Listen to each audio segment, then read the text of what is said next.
કઈ ટાઈપની treatment available છે અને શું કરવું જોઈએ પેનિક એટેકમાં?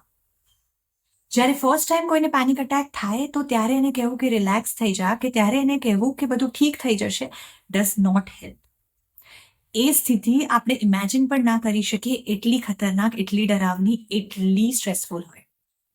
સો યસ, એક સાયકેટ્રિસ્ટ પાસે જઈને ગ્રેજ્યુઅલ થેરેપી લઈને આપણે શીખી શકીએ કે કેવી રીતે રિલેક્સેશન કરી શકીએ, કેવી રીતે બ્રીધિંગ એક્સરસાઇઝ કરી શકીએ, કેવી રીતે આપણે પોતાને મેનેજ કરી શકીએ આગળ કોઈ પેનિક એટેક આવે તો.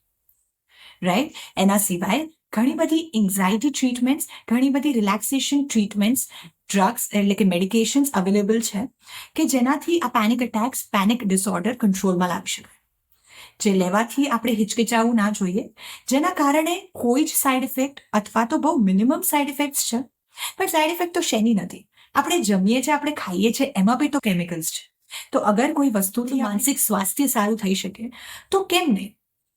અગર કોઈ મૂંઝવણ છે તો તમારા ડોક્ટર જોડે ડિસ્કસ કરી શકો છો. તમને બધા જ જવાબ આપવામાં આવશે અને તમે હંમેશા હેલ્પ આપવામાં આવશે. સો પેનિક ડિસઓર્ડર અને પેનિક એટેક વિશે પૂરતી જાણકારી મેં તમને પ્રોવાઈડ કરી છે. આના સિવાય કોઈ પણ સવાલ હોય, કોઈ પણ મૂંઝવણ હોય તો તમે મને ક્યારે પણ કમેન્ટ સેક્શનમાં અથવા તો ડીએમમાં મેસેજ કરી શકો છો. હું જે પણ મદદ કરી શકીશ એ પાક્કુથી જરૂરથી કરીશ. Thank you. આવજો.